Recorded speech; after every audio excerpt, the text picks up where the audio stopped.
गुरुजी ने मुझे बहुत बहुत ब्लेसिंग्स दी हैं। तो मैं मैं हमेशा बिलीव करती हूँ कि सत्संग शॉर्ट में करना चाहिए, तो इसलिए मैं 30 मिनट्स में जितना कवर कर सकती हूँ करने की कोशिश करूंगी।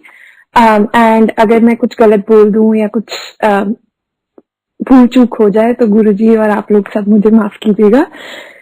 बट मैं स्टार्ट करूंगी जब मैं गुरुजी से मिली थी, और शुरू का जब एक्चुअली में टाइम स्पेंड किया है गुरुजी के साथ, उस पर ज्यादा फोकस करूंगी अभी के लिए।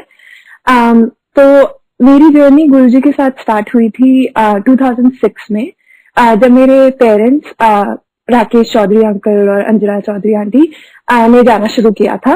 तो वो लोग जाना शुरू हुए थे अप्रैल बैसाखी के फंक्शन से। उनका सत्संग आप लोग ने सुना होगा कभी। बट मैं और मेरा भाई गुरुजी से थोड़े टाइम के बाद में कनेक्ट हुए थे, जब मम्मी पापा कुछ 4-6 हफ्ते तक वो लोग जाते रहे थे और रोज आके हमें बताते थे कि हम लोग मंदिर जा रहे हैं, ऐसे गुरुजी हैं वगैरह वगैरह।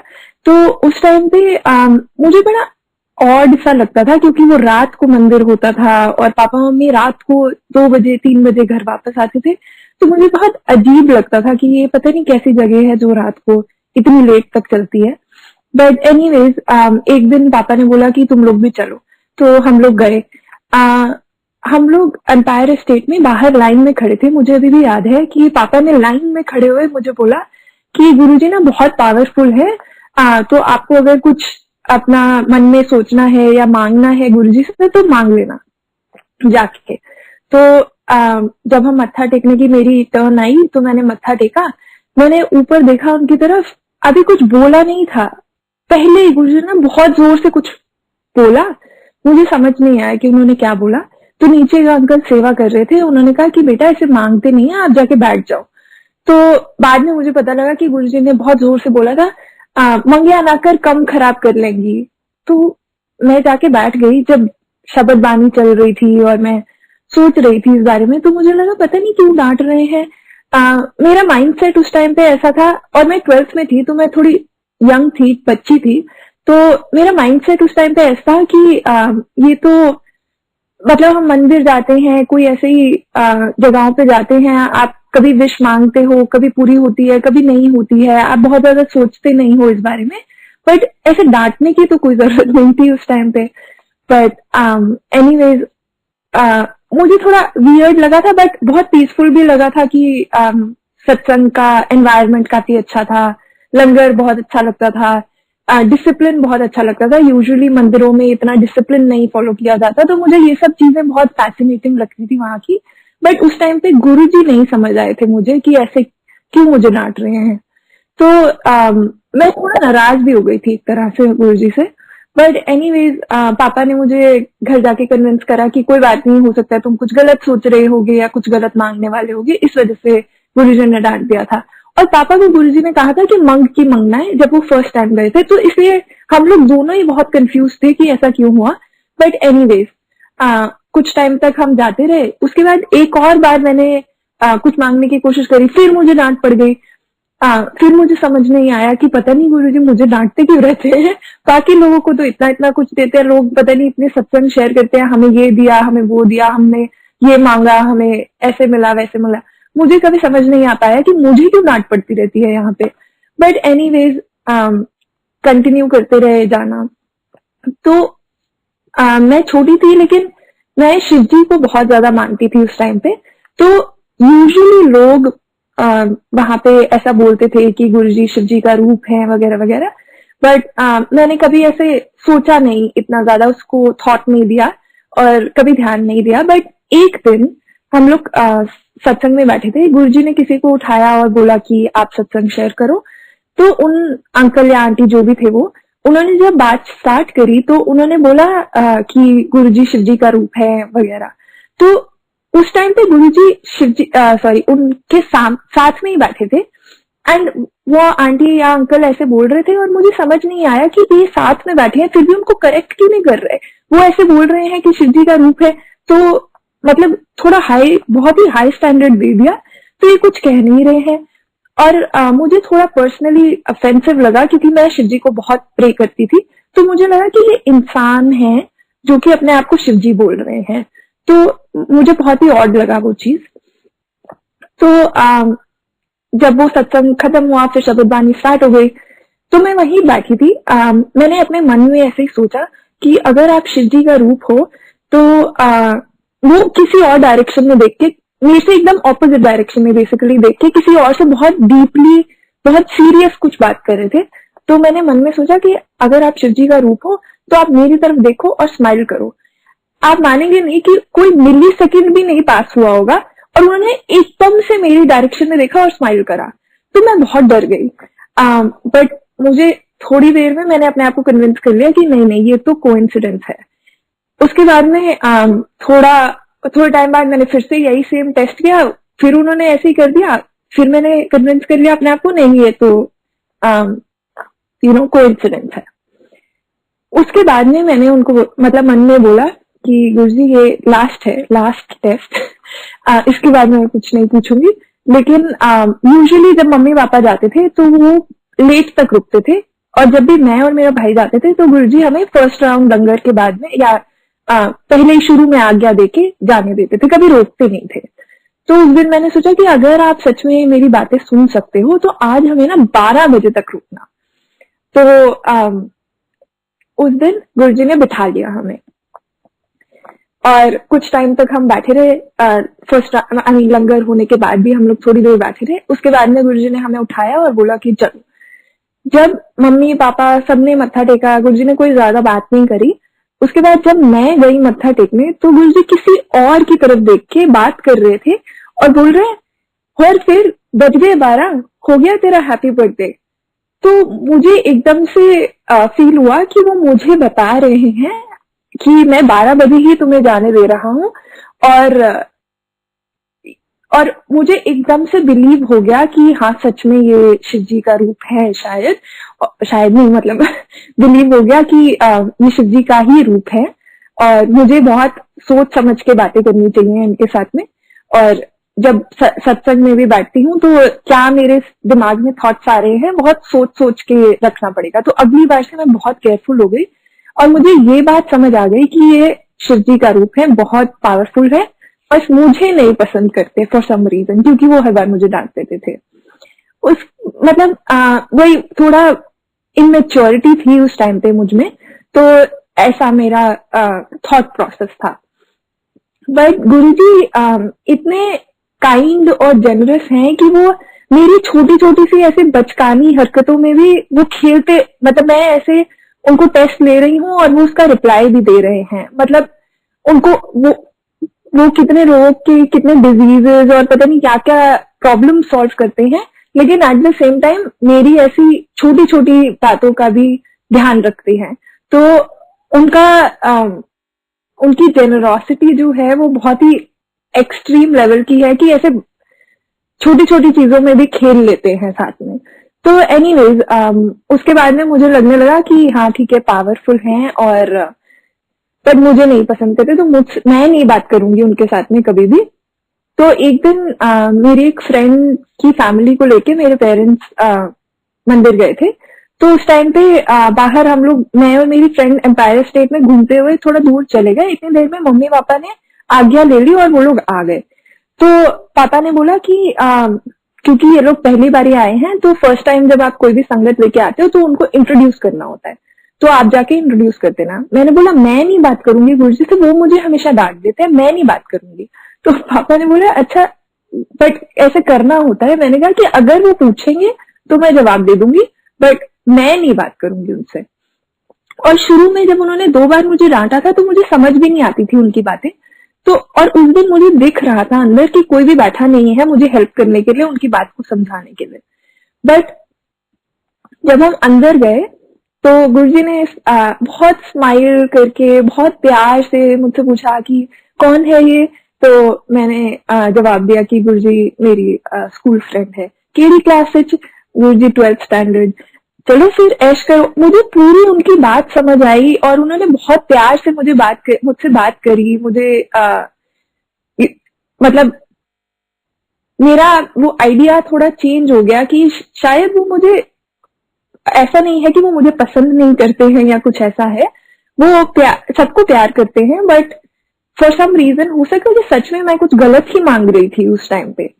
तो उसके बाद में फिर गुरुजी ने एक और बार मेरी उनके साथ में बहुत कम ही इंटरेक्शन हुई जिसमें मैंने खुद उनसे बात करी, बट अगर मैं 12th में थी तो मेरे बोर्ड के एग्जाम स्टार्ट होने वाले थे, तो हमारा डे गुरुजी ने संडे का सेट कर दिया था कि संडे को आया करो। बट मेरा क्योंकि बोर्ड का एग्जाम मंडे को था तो इसलिए मैं संडे रात को नहीं जाना चाहती थी, तो हमने गुरुजी से परमिशन लेके मैं गायत्री आंटी के साथ सैटरडे को चली गई थी बोर्ड के एग्जाम से पहले, और गुरुजी ने अलाउ कर दिया था। फिर उस टाइम पे गुरुजी ने मुझसे पूछा कि एग्जाम है, चलो ब्लेसिंग हो गई।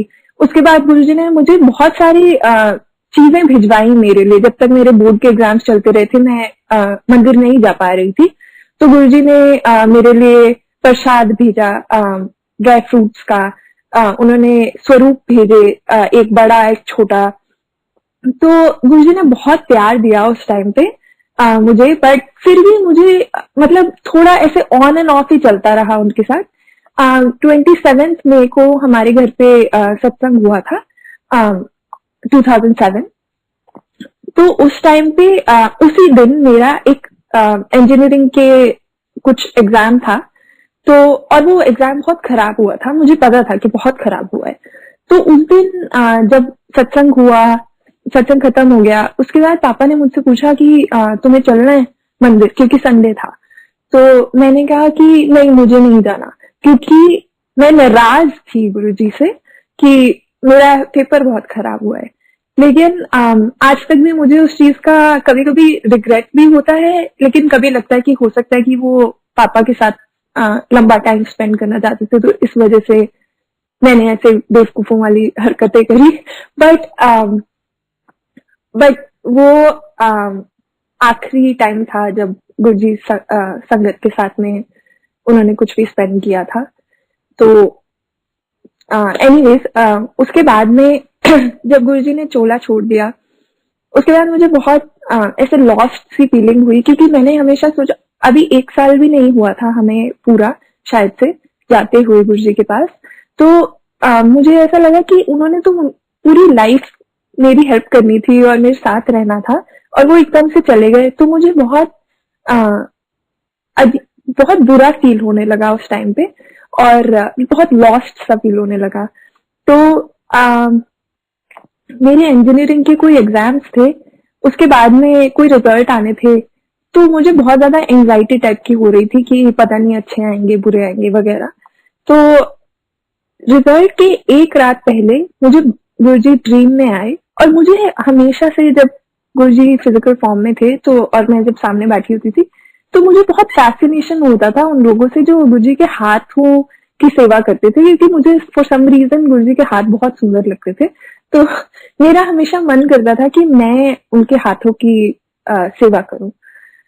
उस दिन मुझे रात को उस रात को मुझे ड्रीम में आया कि मैं गुरुजी के हाथों की सेवा कर रही हूँ। हमने कोई बात नहीं करी, वो बहुत काम और पीसफुल और स्माइल कर रहे हैं, और मैंने उनके हाथों की सेवा करी और बस ड्रीम खत्म हो गया, हमने कोई बात नहीं करी। बट उसके बाद से मेरी लाइफ एकदम अलग ही टर्न ले गई है, और एकदम अपवर्ड ट्रैजेक्टरी पे जा रही है कि हर चीज अच्छी हो रही है, हर चीज पॉजिटिव हो रही है। कभी मुझे कोई एंजाइटी या कोई बुरा लगने वाला फीलिंग कभी नहीं आती है, क्योंकि वो जो एक शुरू में उन्होंने मुझे डांट लगाई थी कि मंगया ना कर कम खराब कर लेंगी, वो आज की डेट में गुरुजी ने मुझे जो सबसे बड़ी ब्लेसिंग दी थी वो है। क्योंकि अब मैं अगर किसी पॉइंट पे होती हूँ जहां पे मुझे नहीं पता कि ये होगा कि वो होगा, तो मैं हमेशा गुरुजी पे छोड़ देती हूँ कि जो भी होगा वो सही होगा, और मैंने मांगना कुछ है नहीं, तो गुरुजी ने जो देना है वो सही ही देंगे, और हम आगे चलते रहेंगे। तो बहुत एकदम शुरू शुरू में अभी भी मैं कॉलेज में जब थी, तो तब भी मुझे थोड़ा सा टाइम और लगा था गुरुजी को समझने में। तो एक बार कॉलेज के टाइम पे एक कंपनी कोई तो रिक्रूटमेंट के लिए आती थी, तो वो 1 साल पहले कुछ सिलेक्टेड बच्चों को एक प्रोग्राम में लेके जाते थे और वो लोग वीकेंड पे पढ़ाई करते थे और फिर इवेंचुअली उनकी हायरिंग के चांसेस बहुत ज्यादा हो जाते थे। तो उस प्रोग्राम में सिलेक्ट होने से मैं कुछ 0.01% से रह गई। तो मुझे बहुत बुरा लगा इस चीज का कि मैं सिलेक्ट नहीं हो पाऊंगी, फिर मेरा तो हायरिंग नहीं हो पाएगा वगैरह।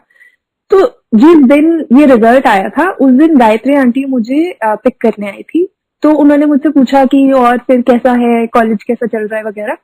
तो मैंने उनको बोला कि ऐसे ऐसे हुआ है, मैं ऐसे 0.1% से रह गई हूँ, मुझे बहुत बुरा लग रहा है। तो गायत्री आंटी ने कहा कुछ नहीं होता, अगर गुरुजी को सही लगेगा तो वो तुम्हें दिला देंगे इस कंपनी में जॉब या जो भी है। तो उस टाइम पे मुझे ऐसा फील हुआ कि उनको शायद गायत्री आंटी को समझ नहीं आया है कि कितना डिफिकल्ट है ये चीज। तो हो सकता है वो ऐसे ही कुछ भी कह रही हैं। तो मैंने गिव अप कर दिया था कि शायद मेरी इस कंपनी में हायरिंग होगी ही नहीं। एनीवेज कोई बात नहीं, हो सकता है मेरे लिए ठीक नहीं है। बट एक्चुअली में मैंने वो वीकेंड पे कोई काम नहीं किया और बिना कुछ भी किए हुए मेरी उस कंपनी में हायरिंग हो गई। और उसके चांसेस बहुत बहुत बहुत कम थे क्योंकि उन्होंने सिर्फ 2 लोग ऐसे हायर करे जो कि उस प्रोग्राम में नहीं थे। तो जब गुरुजी चाहते हैं तो वो कुछ भी करा सकते हैं। तो गायत्री आंटी को पता था कि ये हो सकता है, बट मुझे नहीं पता था कि उनकी पावर्स और कैपेबिलिटीज कितनी ज्यादा हैं। तो उसके बाद में उसके बाद से आज तक गुरुजी हर चीज मेरी पूरी करवा देते हैं, इतने एक्सटेंट तक कि मैं सोच भी नहीं पाती हूँ कभी कभी। तो यहाँ पे मैं यूएस आ गई और एक H1B में कुछ लॉटरी का सिस्टम होता है, तो वो पूरा लक बेस्ड है बेसिकली एक तरह से। तो एक तो पहले मेरी जॉब लगने में गुरुजी ने हेल्प कराया कि जो इंटरव्यूअर था उसने सामने से मुझे पूछा कि तुम्हें जॉब चाहिए, जो कि यूजुअली होता नहीं है यहाँ पर, स्पेशली इंटरनेशनल स्टूडेंट्स के साथ में। बट उन्होंने पूछा और फिर मुझे जॉब मिल गई।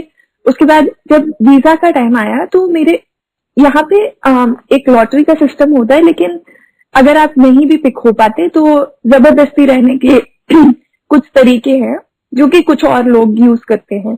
तो मेरे जो फ्रेंड्स थे उन्होंने कहा कि हम तो वो यूज कर लेंगे अगर नहीं हुआ हमारा लॉटरी में। बट मैं उस टाइम पे 100% श्योर थी कि क्योंकि ये लक बेस्ड सिस्टम है तो अगर गुरुजी नहीं चाहते होंगे तो मेरा नहीं होगा, और अगर गुरुजी नहीं चाहते तो मैं नहीं रहूंगी यहाँ पर। और ऑफ कोर्स मेरा हो गया वो लॉटरी में और लाइफ आगे चलती रहती है। पर अभी एक बहुत ही रीसेंट सत्संग है कि मैं रिसेंटली कुछ जॉब स्विच कर रही थी, तो उसमें कुछ सैलरी का एडजस्टमेंट था, बट मेरा वीजा प्रोसेसिंग वगैरह कंप्लीट नहीं हुआ था, इतने में मैं अपार्टमेंट चेंज कर रही थी। तो मेरा बजट जो था वो थोड़ा स्ट्रिक्टली एक नंबर पे था कि मैं इससे ज्यादा रेंट नहीं पे करना चाहती।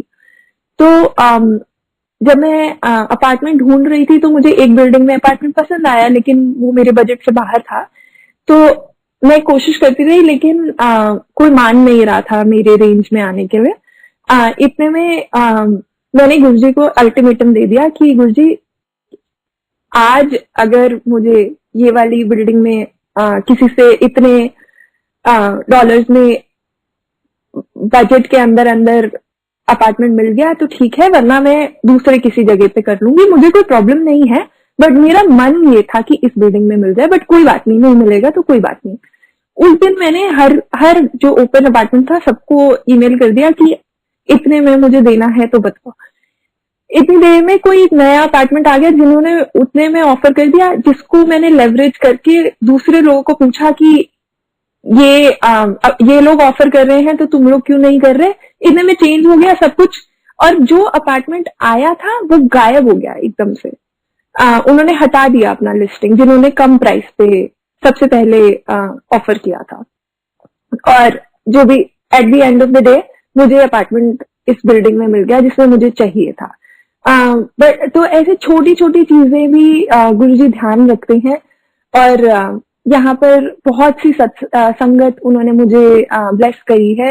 मेरे पास गाड़ी नहीं है यहाँ पर, तो मैं यूजुअली किसी मंदिर तक नहीं ड्राइव करके जा पाती, बट गुरुजी हर बार पूरे अभी 4 साढ़े 4 साल हो गए हैं मुझे यहाँ रहते हुए, हमेशा कोई ना कोई संगत से इंट्रोड्यूस करा देते हैं, जो कि मुझे रेगुलरली, इतना रेगुलर तो मैं खुद भी शायद से नहीं हूँ जितनी की वो संगत होती है, जो मुझे रेगुलरली मंदिर लेके जाते हैं, पिक करते हैं, ड्रॉप करते हैं घर तक। तो गुरु जी की ब्लेसिंग्स जस्ट कभी खत्म ही नहीं हो पाती है। और बस यही मेरी जर्नी रही है गुरु जी के साथ। जय गुरु जी।